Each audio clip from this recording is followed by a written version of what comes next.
Tàu cao tốc của Trung Quốc nhanh như thế nào? Nó có đắt hay không? Tàu hỏa phổ thông của Trung Quốc so với tàu hỏa phổ thông của Việt Nam thì nó sẽ như thế nào?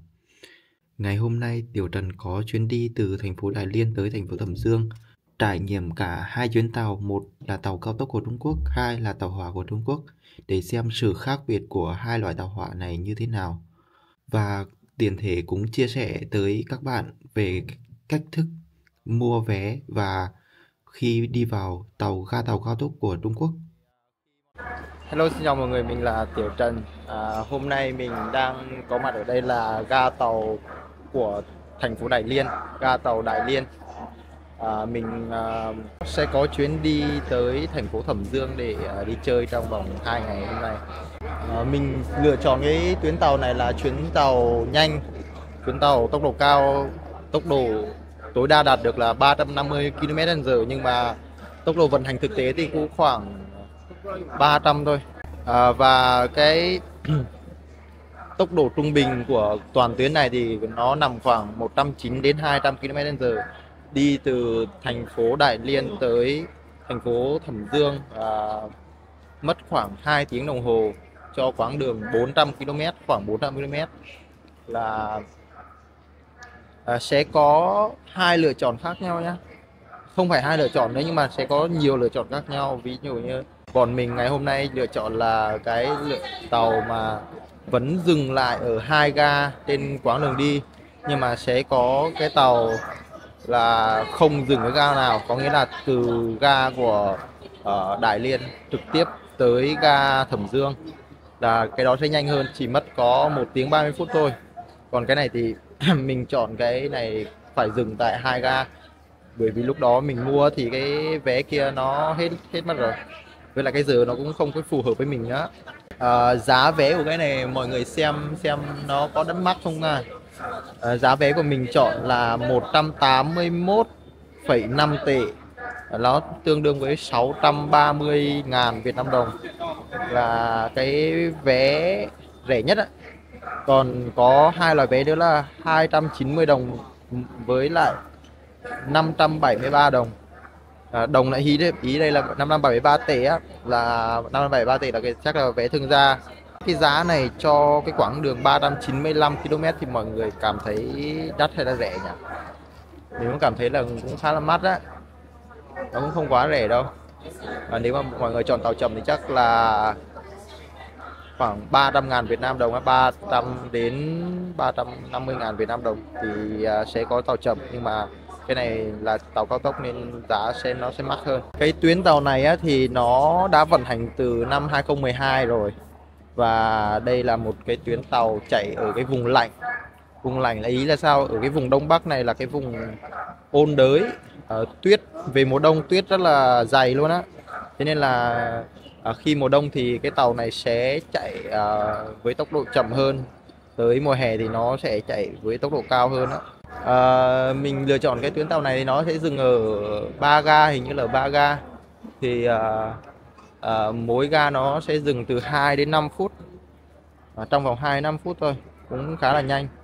Nói về đường sắt cao tốc của Trung Quốc thì cái tuyến đầu tiên để tính là tốc độ cao á, thì là một cái tuyến từ Tần Hoàng Đảo đến Thẩm Dương. Là Tần Hoàng Đảo tức là của tỉnh Hà Bắc đến Thẩm Dương. Cái tuyến đó là tốc độ tối đa có thể đạt được là 200 km/h, nhưng mà tốc độ vận hành thực tế thì khoảng 160 km/h thôi. Và tổng chiều dài của tuyến đó là khoảng 404 km. Tới năm 2008 á, là cái năm Olympic Bắc Kinh á, thì Trung Quốc cho xây dựng cái tuyến Bắc Kinh Thiên Tân dài khoảng 120 km, và tuyến đó thì tốc độ tối đa có thể đạt được là 350 km/h. Nó giảm thời gian đi di chuyển từ Bắc Kinh đi Thiên Tân từ 2 tiếng xuống còn khoảng 30 phút thôi. Tính đến cuối năm 2023 thì tổng chiều dài đường sắt của Trung Quốc là khoảng 159.000 km, và trong đó khoảng 45.000 km là đường sắt cao tốc. Con số là ấn tượng á. Mình nói về cái ga Đại Liên này đi. Ga Đại Liên này là được Nga Hoàng xây dựng vào năm 1903 trong cái dự án đường sắt Trung Đông. Trung Đông đấy ý chỉ là phía đông của Trung Quốc. Cái nhà ga này sớm nhất là được xây cái thời điểm đó, và cái nhà ga hiện tại, cái kiến trúc hiện tại đây là được xây bởi Nhật Bản vào năm 1937. Thì mọi người cũng biết là cái lúc đó là có cái nhà nước Mãn Châu Quốc á, thì Mãn Châu Quốc là một nhà nước bù nhìn của Nhật Bản, và lúc đó Nhật xây nhà ga này. Cái quy mô của nhà ga này là có tổng diện tích là khoảng 30.000 m². 30.000 m² cho 5 trạm dừng tàu và 9 tuyến kết nối. Có 9 tuyến kết nối với cái nhà ga này. Thì ở Đại Liên này thì có một cái nhà ga lớn hơn, được xây mới hơn vào năm 2012. Quy mô của nó là khoảng 68.000 m² và có 10 trạm dừng tàu và có 20 tuyến kết nối với nó. Bây giờ chúng ta sẽ qua chỗ quét an toàn. Tất cả các cái ga tàu của Trung Quốc thì đều phải quét an toàn hết. Có. Bây giờ đã đi qua cổng soát an toàn rồi thì tới cổng soát vé. Đối với người nước ngoài thì cần dùng hộ chiếu, có cái gọi là rấn công thông tạo. Mọi người vào cái rấn thông giao là được rồi. Mà anh phải cầm hộ chiếu qua khu vực thủ công.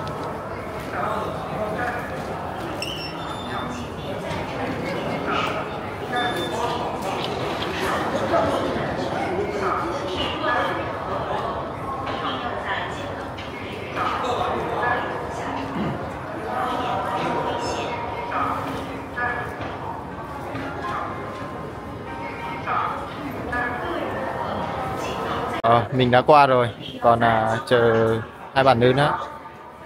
Thì khi mọi người tới đây, mọi người đưa cái hộ chiếu cho bên bảo vệ, người ta sẽ kiểm tra cái mã vé là được rồi.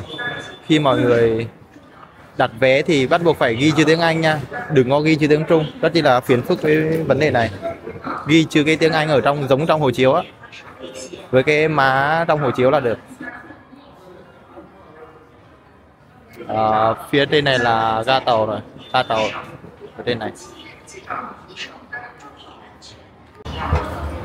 Đây là cái khu mà người ta sẽ chờ để lên tàu.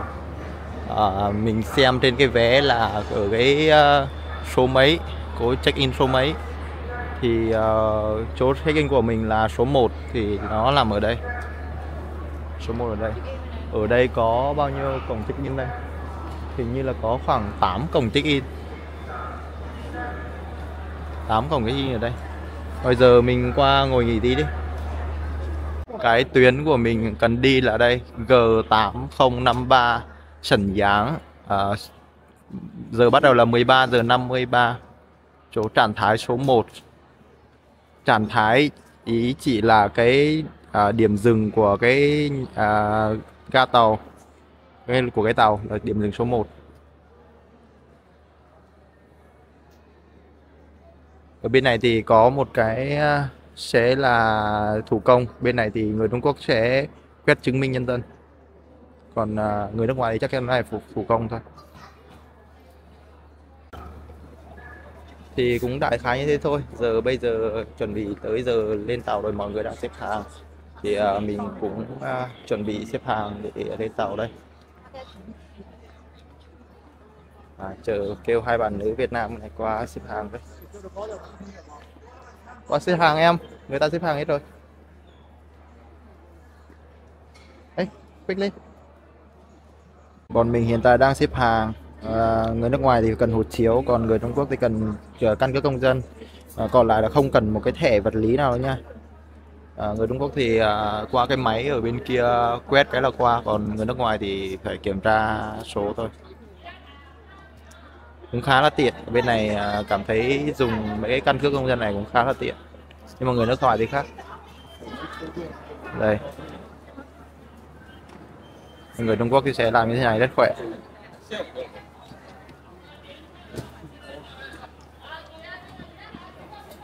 Thì nhớ con quét mặt nữa, phải quét mặt nữa.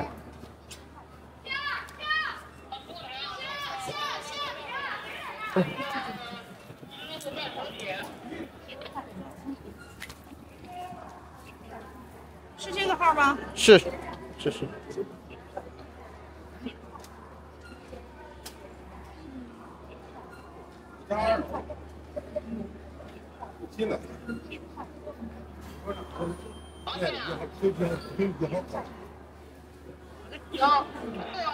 后面来。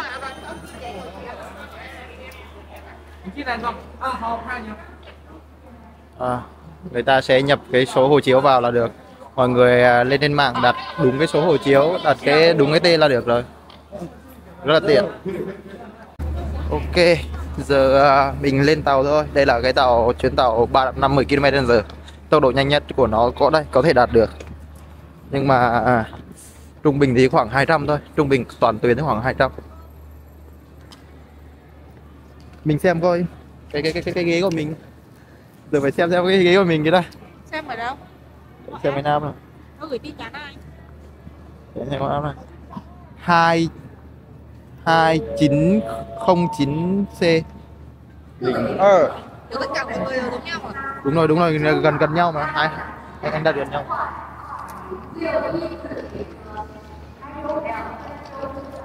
Mình tìm cái chỗ ngồi của mình. Đây là số 3 à? Có số 2, xem đâu phải số 2 không? Đây số 2 này, số 2 em ơi, số 2 này.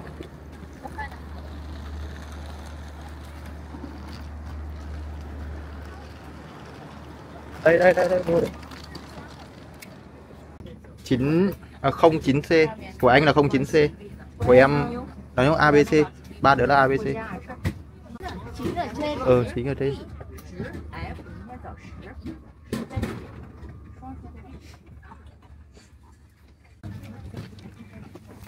Vâng, lên vâng. Okay. Bây giờ bắt đầu rồi. Thấy ca êm nhỉ? Bắt đầu xuất phát. Xuất phát là 13 giờ 53, rất là chuẩn giờ luôn nha. Rất là chuẩn giờ này, 13 giờ 53. Mình tới đó xem nó có chuẩn giờ không. Nếu mà trên app á, trên app là nó ghi là bao nhiêu để xem nào. Trên app nó ghi là 16 giờ 02 là tới Thẩm Dương, xem cái chuẩn giờ không. Hiện tại thì tàu đang qua hầm. Tốc độ qua hầm nó sẽ được bao nhiêu mình xem chút nha. Mọi người xem ấy, cái mạng vẫn đang tốt, mạng vẫn đang khá là tốt, không bị mất sóng, vẫn lướt được bình thường nhé, vẫn lướt được mạng bình thường, không bị mất sóng. Để xem cái tốc độ này bao nhiêu. Tốc độ khi qua hầm là bao nhiêu đây? Tốc độ là 241 km/h qua hầm. Qua hầm tốc độ 241 cũng ok nhỉ. Khung cảnh ở vùng Đông Bắc mùa đông. Cây cỏ cháy hết rồi, chết lạnh hết rồi. Tốc độ hiện tại của tàu là khoảng 300 km/h. Chắc là đây là tốc độ cao nhất của cái tuyến này.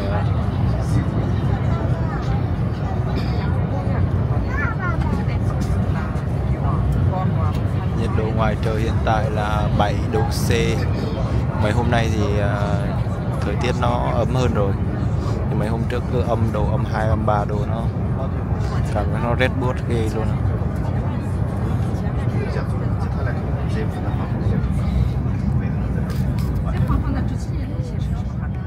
Tới Thẩm Dương thì nhiệt độ sẽ thấp hơn ở vùng Đại Liên, nhưng mà ở Đại Liên nó có một cái đặc điểm là nó gió nó to, thế nên là khi bị gió thổi rất là khó chịu. Không biết ở Thẩm Dương thì gió có to không? Mong gió không to đỡ, bởi vì cảm thấy cái lạnh ở bên này Nếu mà gió không thổi thì không sao, nhưng mà gió thổi hơi mệt. Mọi người thấy ngoài trời đang còn nắng to như thế này mà nhưng mà vẫn lạnh queo luôn. Bởi vì ở đây gần biển cái gió ẩm của biển nó thổi qua rất là khó chịu. Nhiều người thích lên tàu Trung Quốc thích làm cái thí nghiệm này, xem cái nước coi xem cái rung không, mọi người xem có rung không. Tính ra nó vẫn rung á, không hẳn là không rung lắm, không rung đâu. Ngồi cái cảm giác tàu vẫn hơi rung, có một chút rung. Nhưng mà thực tế thì tất nhiên là nó sẽ không rung bằng tàu hỏa rồi, không phải rung cạch như tàu hỏa. Bởi vì hiện tại tốc độ đang chạy là khoảng 294 km/h và gần 300 km/h, mà với một cái tốc độ này mà mọi người nhìn phía nước như đó thì nó cũng rất là ok rồi. Thôi bây giờ phải nghỉ một chút thôi. Và hôm nay ngủ hơi ít rồi. Hồi trưa ăn có một xíu rồi xong rồi bắt taxi lên ga tàu luôn, chứ không có ăn được nhiều. Tới Thẩm Dương rồi tiếp tục ăn uống thôi. May quá vẫn có ổ cắm, ở trên tàu vẫn có ổ cắm. Tưởng là không có ổ cắm thì sợ cái điện thoại của mình cũng gần hết pin rồi. Còn 1 tiếng nữa là tới Thẩm Dương. Giờ tàu đang dừng ở ga thứ nhất. Chỗ không đáng review nhưng mà cũng phải review. Nhà vệ sinh khá giống ở trên máy bay, không khác gì lắm trên máy bay. Bên ngoài kia thì có chỗ chỉ chủ yếu là rửa tay thôi thì nó rộng hơn. Trong này đi vệ sinh nặng hơn.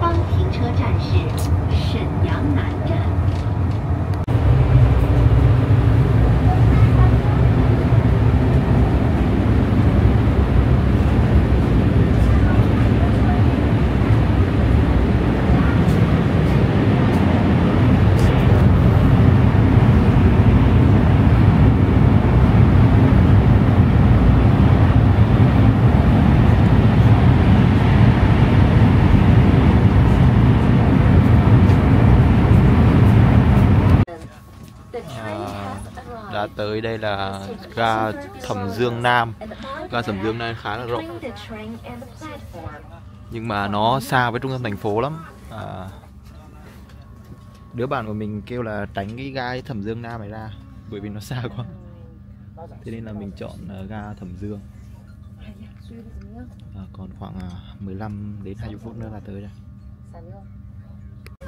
4 giờ 2 phút, trên vé đã 4 giờ 2 phút và bây giờ là 4 giờ 4 phút.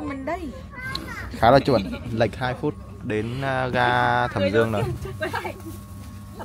Cũng khá là chuẩn. 2 phút thì không có vấn đề.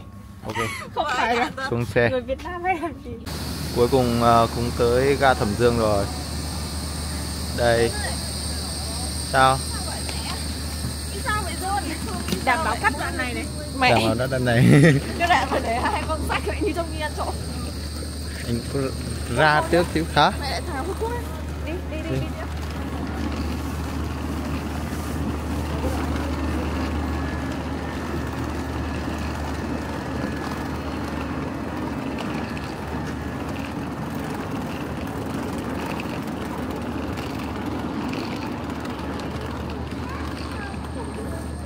Chụp không? Chụp ảnh không?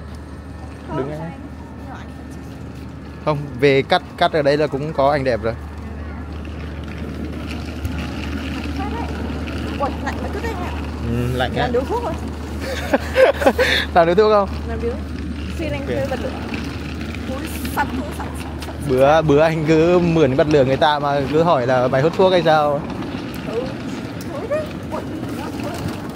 Mùi gì thối nhỉ?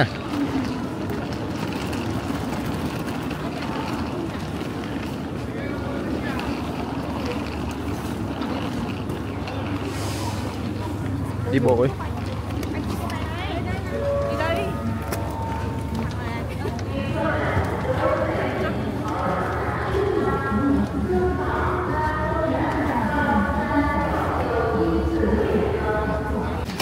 cái không thích nhất ở Trung Quốc là mùi thuốc lá. Quá không thích luôn đúng không? Ở nơi công cộng mà người ta hút ghê quá.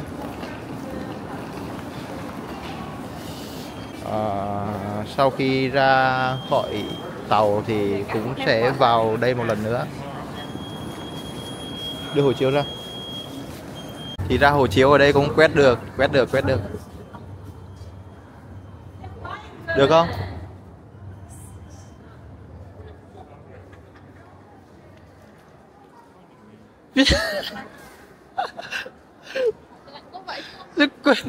Nó có cái mặt kính, nó có cái mặt kính ở đó là quét được rồi.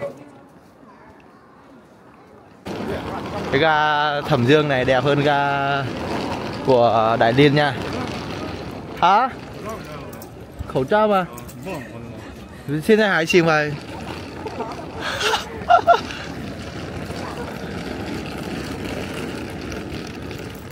Ê, này đừng khác là con hỏi gì à? Đây biên mà. Giờ đang đứng ở trước ga Thẩm Dương để chụp ảnh. Có anh bạn của mình ở đây. Có máy chuyên nghiệp luôn. Là. Nhìn. 要不然你们我都不带出来。你们去哪儿？去太原街吗？那边也能照。太原街，那边是吧？ Hôm qua mọi người đã xem video về mình đi tàu cao tốc rồi. Và hôm nay phần tiếp theo của video sẽ là tàu chậm của Trung Quốc. Cái tàu này của mình thì đặt tàu hỏa là giường nằm, bởi vì mình muốn đến thành phố Đại Liên là lúc khoảng 5 giờ 30 thì lúc đó sẽ tiện hơn cho mình trong cái việc là di chuyển về cái chỗ mình muốn đến. Mình nói thêm một chút về ga tàu ở Đại Liên. Đây là ga tàu chính ở thành phố Đại Liên. Thì ga tàu này theo như bản mình nói thì đều là người Nhật Bản xây dựng nên. Người Nhật Bản xây dựng nên, cái người đó thiết kế chung với cái ga tàu Seoul và cái ga tàu ở Tokyo, một cái ga tàu ở Tokyo cùng một người thiết kế. Ở thành phố Thẩm Dương này thì có 3 ga tàu lớn là Thẩm Dương Bắc, Thẩm Dương Nam và cái Thẩm Dương này. Thẩm Dương Nam thì hôm qua mình có quay cho mọi người rồi, cái đó ga rất là rộng nhưng mà nó sẽ rất là xa thành phố, quá xa thành phố luôn á. Cái này Thẩm Dương Bắc và ga Thẩm Dương thì nó gần thành phố hơn. Ví dụ như ga Thẩm Dương này thì phía trước này là đường Thái Nguyên, cái phố đi bộ nhộn nhịp ở thành phố Thẩm Dương này. Thế là người ta khi chọn đi tàu thì người ta sẽ chọn ga Thẩm Dương và ga Thẩm Dương Bắc, nó sẽ tiện hơn trong việc di chuyển.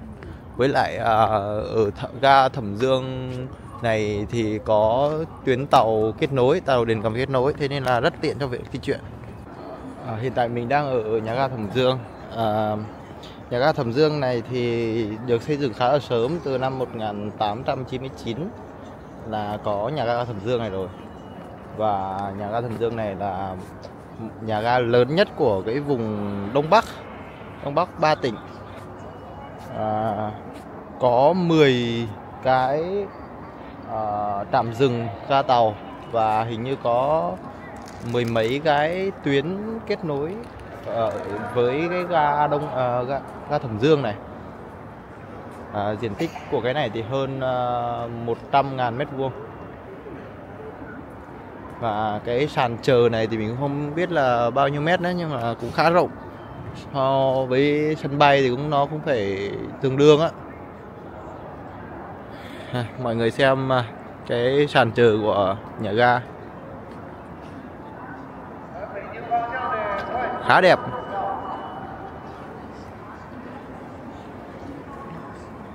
Ở đây có tổng cộng khoảng bao nhiêu? 16 16, bên B 16, bên A 16, nó khoảng 32 cổng ra vô. Khá nhiều. Thực sự là to hơn cái ga Đại Liên nhiều luôn á. Ga Đại Liên nó nhìn nó cảm giác giống nhộng, khá là nhiều cái trạm chờ của nó chắc chỉ được một nửa ở đây thôi. Cảm giác như vậy, không biết chính xác không.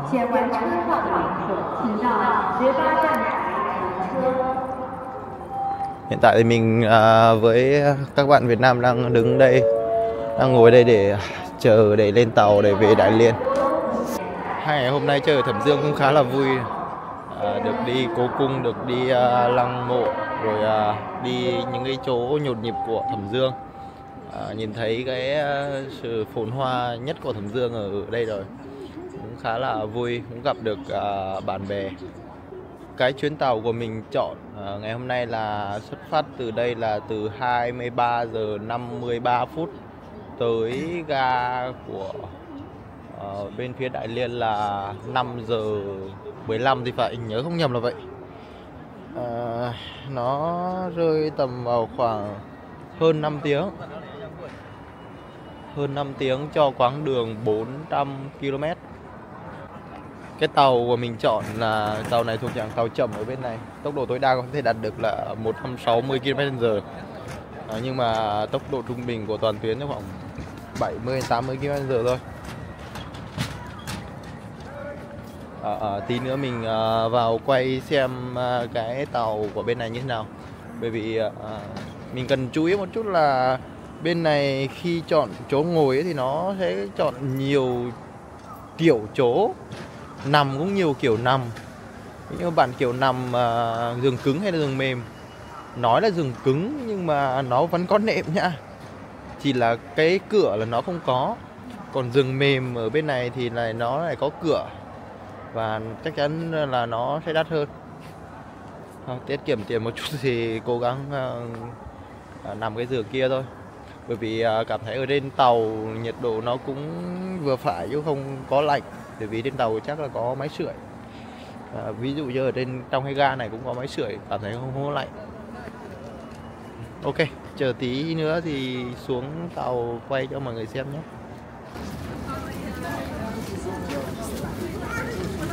Đọc cái có 7 số 8 không? 9 đây. Đọc cái đó, cái số kia.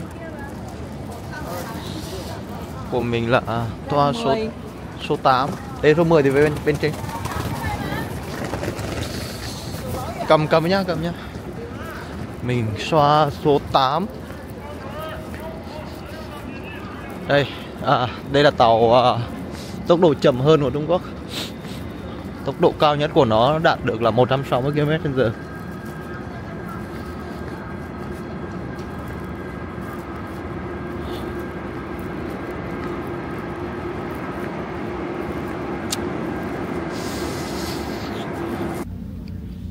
Đây là phòng trên giường.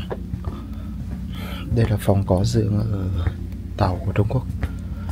Nó nhận xét đầu tiên là nó khá là cao, cao hơn Việt Nam nhiều. Cái tầng trên này có, tầng dưới cùng có thể ngồi được. Nhưng mà nếu mà tàu ở Việt Nam thì tầng ở dưới cùng không ngồi được đâu. Cũng có nước nóng ở đây. Ấn tượng thứ hai là các cái khoang giữa hai cái toa tàu thì nó vẫn cứ kêu lẹt kẹt thôi, cái này không tránh được. Nhưng mà cảm giác tiếng vẫn nhỏ, không có to, không có bình bịch. Âm thanh ở trong toa tàu nó cũng dạng vừa phải thôi, khá là êm. Nói chung nhận xét chính xác thì cũng khá là êm.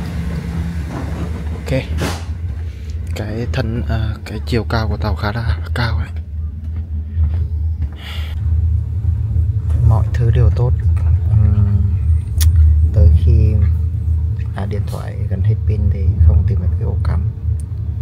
Không hiểu sao ở trên tàu mà sao không có ổ cắm là sao ta, chưa hiểu lắm. Thường thì ở trên tàu đều có hết. Ở trên tàu cao tốc thì có, mà sao ở trên cái tàu này thì không có, không hiểu. Tìm mãi cuối cùng cũng tới Đại Liên rồi. Mọi thứ khá ok, ngoài trừ không thấy cái ổ cắm điện đâu. Nếu mà thường ở tàu ở Việt Nam thì cái bên người sẽ có ổ cắm điện, mà ở đây tìm mãi không thấy, không hiểu luôn. Với lại dân Trung Quốc nó hút thuốc ghê quá. Nó hút thuốc mà bởi vì cái phòng của mình nó gần với cái nút giao của hai toa thì tụi nó được hút thuốc. Và dân Trung Quốc nó hút ghê quá, người cứ vui chịu. Thôi video kết thúc tại đây. Về có bình luận gì về hai chuyến tàu này, một là tàu cao tốc hay là tàu thử của Trung Quốc, để lại bình luận dưới video nhé. Bye bye. Cá nhân mình cũng là một công dân Việt Nam, mình cũng muốn đất nước mình sớm có một cái tuyến tàu cao tốc từ Bắc tới Nam, để nhân dân mình khi di chuyển về quê ăn Tết thì bớt khổ hơn, bớt phải đi những cái chuyến xe mà phải nhét nhiều người. Mong chính phủ Việt Nam sẽ có thể giải quyết được vấn đề và triển khai được dự án sớm hơn.